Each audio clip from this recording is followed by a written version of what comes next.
Okay, here we go. This is the Biology 20A introduction with Professor M right here. And I want to go over a few things that should be clarified, making sure that we're all on the same page, so to speak. This is, of course, where you're sending your email right there. Send it any time of day whatsoever, 24 hours. And there are no appointments at this course, except there are due dates, of course. Get things done in a timely way. And not really a lot to do at any given day. But as long as you're doing small bites and taking small steps on a regular basis, there's no rush. And life is good that way. So let's get into this.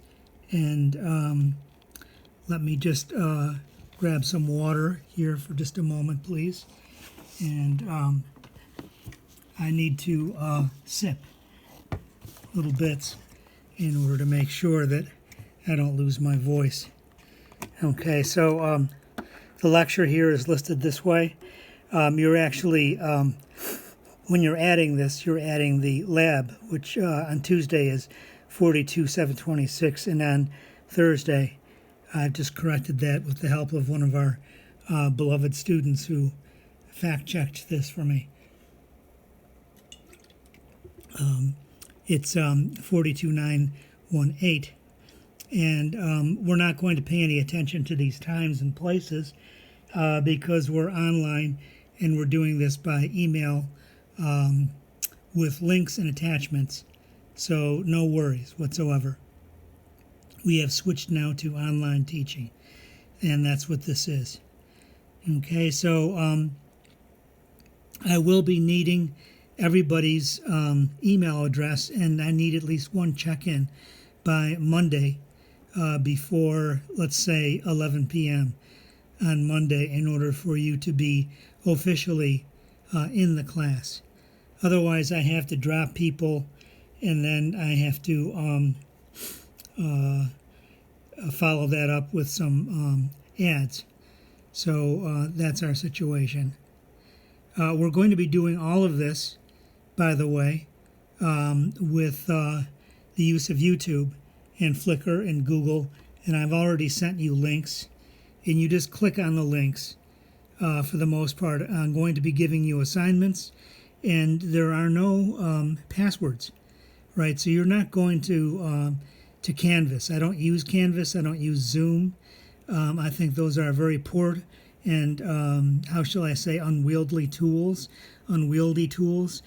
And I want you to have small, discrete, how shall I say, accessible little pieces of information.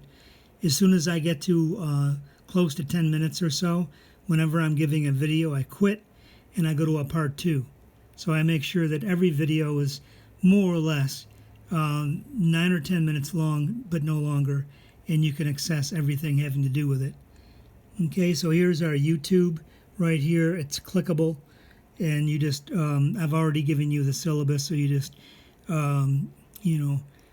grab your syllabus from the attachment and then click on that, and you have, maybe you want to bookmark that.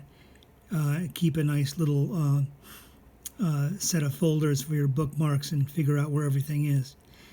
Okay, there's an important detail here that I'm slipping over. Well, here's Flickr.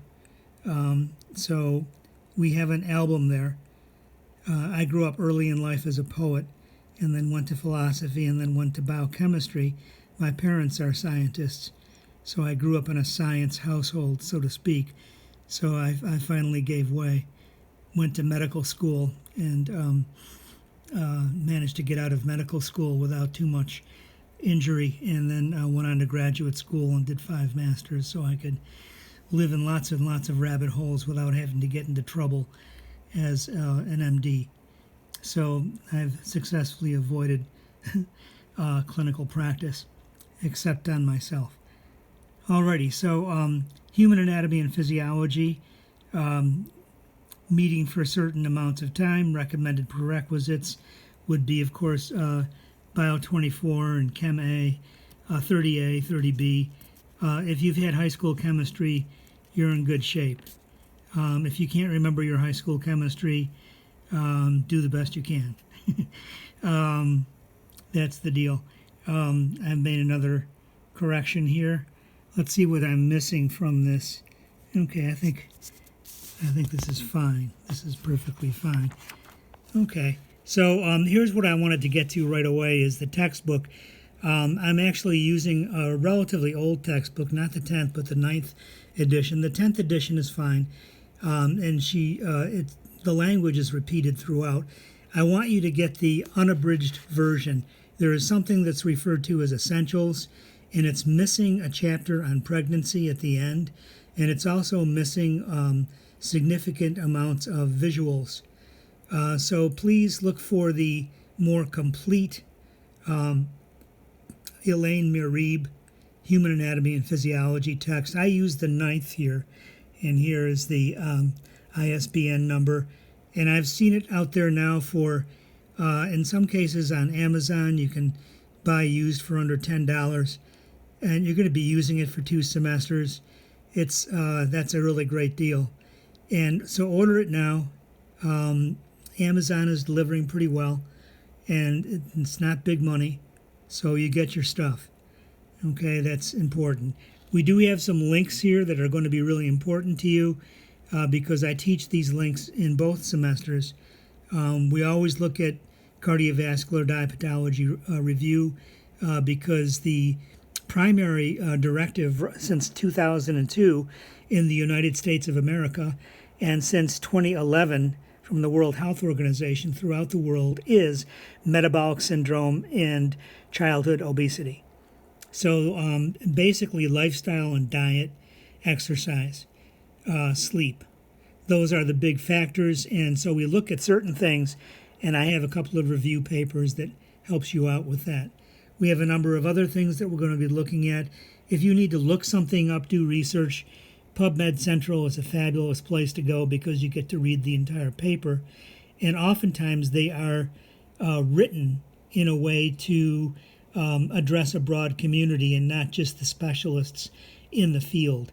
A lot of people will publish review papers and general information papers at PubMed Central that they wouldn't at PubMed. Okay, so they're usually more readable, is what I'm trying to say there. Okay, here is our scale of where's the points, if people want to know, hey, where's the points?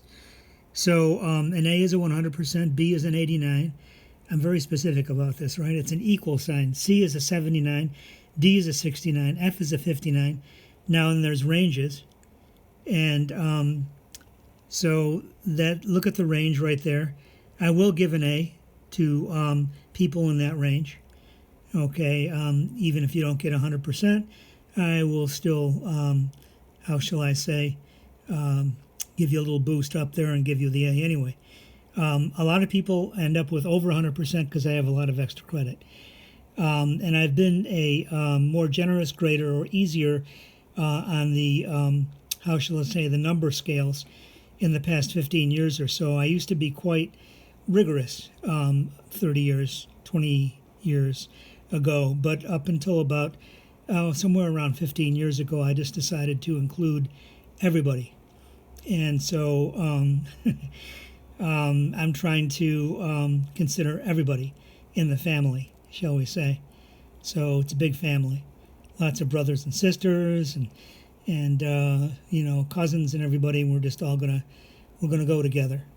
So that's the deal. Now, if you made an 88, which I doubt anyone will make, but nevertheless, if you got an 88, did you almost get an A? And the answer is no, you almost got a B. So I'm going to give you a B. At any rate, these days, we don't usually have those kind of problems. Quizzes account for 70% of the grade, and the lab practical final is about 30% of the grade. And so you need to take both of those into consideration. The quizzes are lots and lots and lots of little tiny bites, 26 quizzes altogether, and about 22 or 23 questions per quiz with 20 as a perfect score. So there's extra credit already built in. What if you were to get, here we have me representing a final to you. No, there's no final here. There's only a lab practical. So this is an error, and I corrected that in the copy that I gave to you. So it's 70% for quizzes, and it is 30% for the lab practical. And so I should probably print out a new copy if I'm going to be doing this properly. Okay, anyways, you can read about all of this at your leisure. And we, again, don't have any issue with timing, so I'm not going to be concerned with that. You'll see everything. Let me just move on to part 2 here.